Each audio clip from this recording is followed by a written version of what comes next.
Alright, let's do this one more time. My name is Rob, and 4 years ago I was in about $100,000 of student loan and credit card debt. But then I started to notice something crazy. Some people were making thousands of dollars a month, renting their spare bedrooms, homes, and apartments on this thing called Airbnb.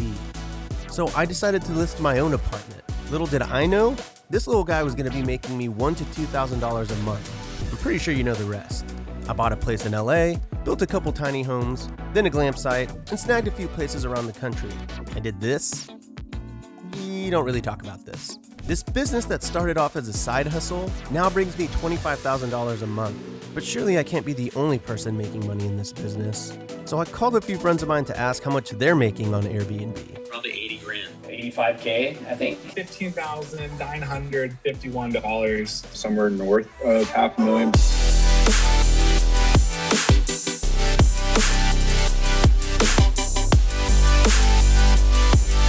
Tonight, I'm coming at you at a nice early 11:05 p.m. and I'm joined by my business partner here, Clint. Say hey, Clint. Hey. He's got no idea what he's in for. So let's get into it.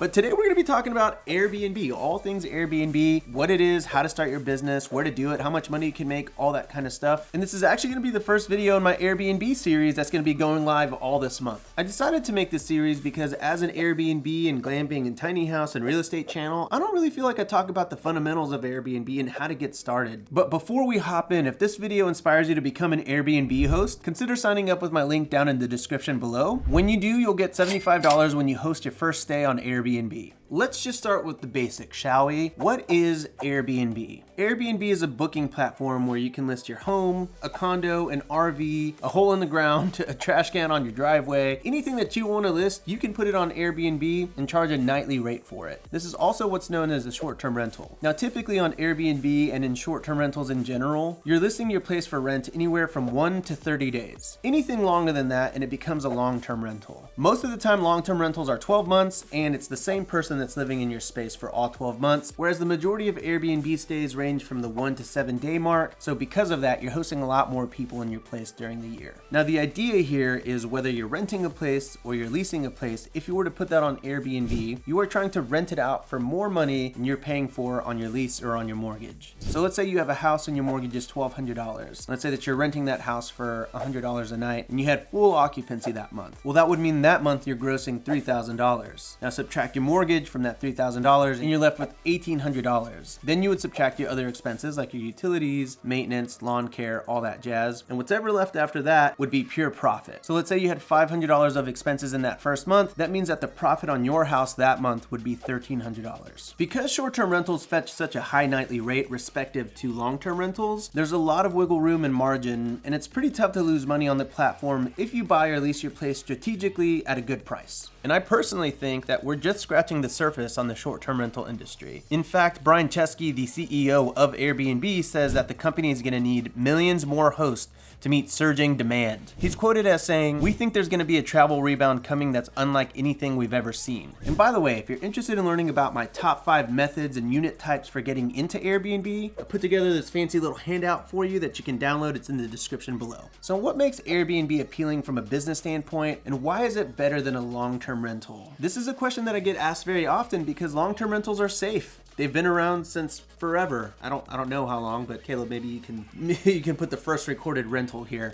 And so a lot of people have a tough time breaking the mold and going into short-term rentals because it's a seemingly scary thing to do. It's new, it's risky, and so I want to talk about why I personally like Airbnbs. First of all, the returns are great. They're better than great. They're awesome. They're unparalleled, honestly. When you look at long-term rental investments, typically you're getting a cash-on-cash return of anywhere from 6 to 10%. And this market tends to be a little bit closer to that 6% range. Now, if you're a really good investor and you have your numbers dialed and you find a good deal, it is possible to get a 10 to 20% cash-on-cash return. But that's a lot harder for the newbie investor. On the flip side of this, with short-term rentals, your cash-on-cash returns can be anywhere from 20 to 60%. And a lot of my places are often 60 to 100%. I've even had anywhere from 100 to 200% cash on cash returns with certain unit types and unique stays like glamping, RVs, tiny houses and all that kind of stuff. So on top of the returns themselves, which are pretty awesome, I really like that I get to just own cool homes around the country. I like that. I like collecting homes. I like having houses that I don't really have to pay for because other people pay for them every time they book a stay at my place. A year's salary right here. What I call them? Fun coupons. On top of that, I also get access to my spaces whenever I want them. Like if I want to go and block off a weekend at my place in Joshua Tree or West Virginia or Austin, Texas or Arizona, I can do that anytime I want. Whereas on a long-term rental, that's typically a 12-month tenant. They're there all year round. They don't leave. You don't have access to that place. You can't get into your own long-term rentals because people are living there full time. Short-term rentals, you have way more flexibility to get in there to enjoy yourself or to maintain it, to do touch-up, to clean, to remodel, whatever you want. You have complete flexibility over your own calendar with short-term rentals. I also love that Airbnb is incredibly creative, both from the spaces that you can curate and the experiences that you can create with other people, but also from just the financing aspect. There are so many creative and unique ways that you can finance an Airbnb. I currently own a total of 14 Airbnb units. I have accrued that entire portfolio in so many different ways, ranging from partnering up with people and investors to building them on a budget. No matter where I have been on my financial journey, and I have been on a journey. I mean, I've gone from being broke to making decent income to making good income to where I'm at now where I make a very, very good income. No matter where I've been on the financial spectrum, I've always been able to find my way into a new unit. I talk about this very topic in my upcoming Airbnb program. No matter where you are financially, I do think there's a place for you in the Airbnb business. So where should you start your Airbnb business? And ultimately, this is gonna really depend on a few things. Generally speaking, I'm an advocate of starting in your backyard. Not necessarily in your actual backyard, but anywhere from 1 to 3 hours away from where you currently live.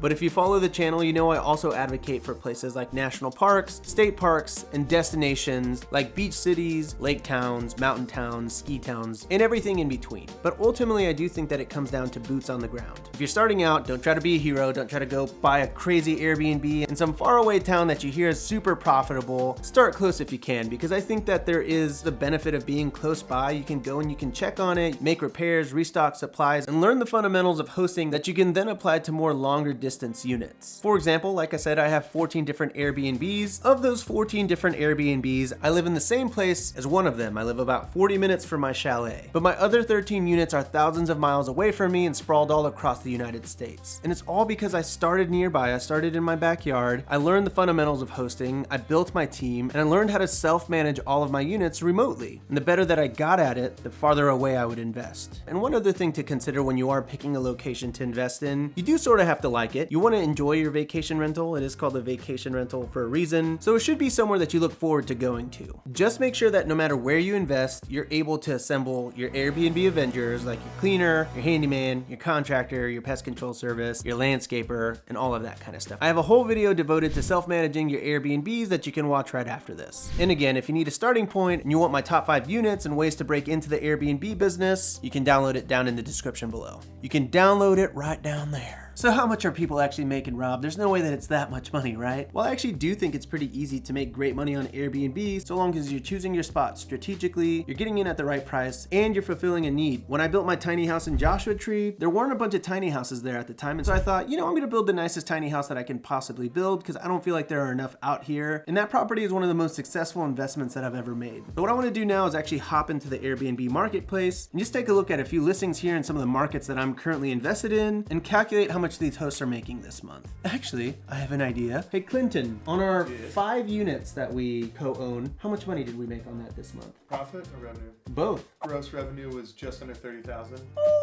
Okay, cool. those 5. Well, what do we profit on that? After cleaning fees, Yeah, co-hosting fees. Yeah. co-hosting fees, probably like 18,000. $18,000. That's on 5 units. Does that include Austin? That does include Austin. This actually works out because Clint is actually doing the bookkeeping for that part of the business right now. So on our 5 glamping units, we grossed 28,000. Yep. And then after cleaning fees and co-hosting fees, we're gonna profit About 18,000.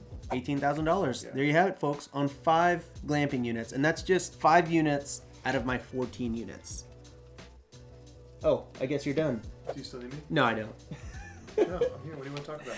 Tell everyone to like and subscribe. Hey, don't forget to smash that like and subscribe button. That's right. I've trained you well, my friend. So that's $18,000. Hey, really quick. Sorry. Was this a good month for us? Should we be telling people that? Uh-oh.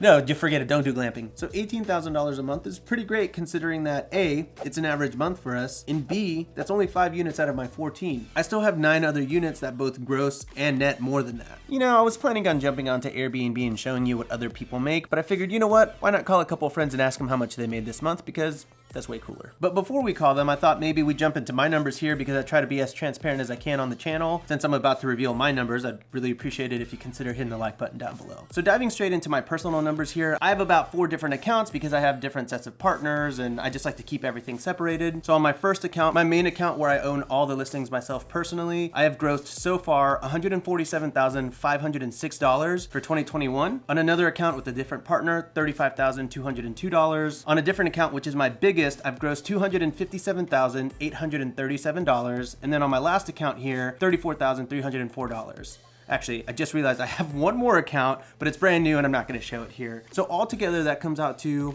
I'm going to carry the one, $474,849. I just did that off the top of my head. I didn't use a calculator. So we're about 8 months in and I expect that final number to be at the $650,000 mark or so, maybe a little bit more. And after we pay off all of our different expenses and our mortgages and all my partnership splits, that should equate to about $25,000 a month for me personally. If you're interested in a deeper dive in all my expenses and everything, let me know in the comments down below. But let's go ahead and check in on my friends and see how they're doing.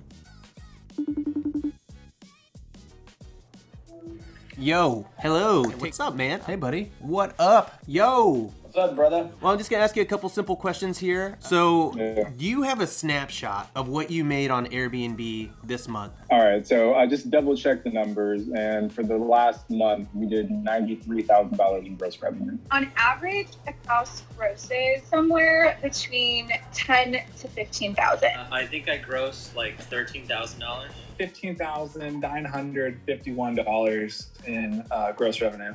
February, our rent income was $11,061. Whoa. So that's like our February, March, April is like our high season. Okay. Right? What are your expenses on that? Yeah, so cleaning fees are baked into Airbnb, which is great. It's just essentially the pass-through cost. But our expenses really are on maintenance side. It's the pool cleaner, jacuzzi, spa cleaner. We have, of course, all of the utility expenses, electrical. But I must say our expenses are pretty low and we still make a very good margin on the profit within the house. Yeah, after everything, it's going to be about $12,000 net. So in my slow season in Arizona, my net income for June is $4,400. And roughly speaking, like 50,000, something like that? Somewhere in that ballpark, yeah. It's not bad. Do you know what you're gonna net for the year by any chance? What are we saying? About 40 for the year? 40? Yeah, 40 for the year. High five, my friend. Nice doing business with you. Thanks for getting us started. Probably 80 grand. I'm on track with the Beverly this year to gross like 85K, I think that's where we're at. If it's between 75,000 and 85,000, let's just call it 80,000. Your profit on that should probably be about 40,000 on one property. On one property, yeah. With the properties that we have, we'll probably end up somewhere north of $500,000. That's not bad, huh? It's not bad, man. That's quick. Not bad for an honest day's work. You know? Would you consider that quit your job money? I would, hopefully. You know? Yeah, me Hopefully. too. Okay, last question here. Is Airbnb hard? I'll put it this way. It's not complicated, but it definitely has its days where it's hard to get started in the world of real estate investing, Airbnb specifically. But does everyone have the desire to deal with some of the headaches that come along with it? Maybe not. Does everyone have the grit to, analyze a bunch of deals before finding one that makes sense? Maybe not. Is it complicated? No. Is it easy? I wouldn't say that it's easy, but I think with the right mindset, anyone can make it happen. It is proven to me that I can put something like 10% down on a $200,000 investment and still see the type of ROI that is unprecedented. And I think many people are intimidated by short-term rentals in the markets that they live in. If that is the case for you, it's all about, thinking about, well, if the market I live in doesn't work for short-term rentals or I can't afford a mortgage payment or a down payment, think about smaller markets that perhaps the rental market is just more feasible and more within reach. So it is absolutely doable for anyone. I think that Airbnb will continue, and all short-term rental companies will continue to just flourish with this generation of travelers. I really feel strongly that a young generation, not just millennials, but Gen Z, love short-term rentals and prefer that over like the old school hotel model. 100%. I'm not here to brag. I'm here to hopefully just give you the push that I think you can do this. I really do think that you can start an Airbnb business. When I started this thing, I was making $1,000 to $2,000 a month, which is really great. That was game-changing money for me. I just kept snowballing and adding one unit to my portfolio as often as I could. And now I'm up to 14, and I never spent any of that money. I kept reinvesting it into my business. And now I'm at the point where I can decide, do I want to make 6 figures on Airbnb every year, or do I want to keep reinvesting it? Honestly, I'm probably going to keep reinvesting it because it's my goal to have 30 units in a year's time. And I think you can get there too. I always say that it's not hard, but it is hard work. So remember, if you want a starting point of my top 5 methods and units for getting into Airbnb, download this PDF down in the description below. And also, I just want to know, what questions do you have? What questions do you have about Airbnb, about starting your business, anything that I might have missed today? Let me know in the comments down below, and I'll cover them in this Airbnb series that's going to be going on this entire month. I want to make it as comprehensive as possible for you. If you want to learn about all the different ways to break into Airbnb and short-term rentals, then you're going to want to tune into next week's video, or you can click right here.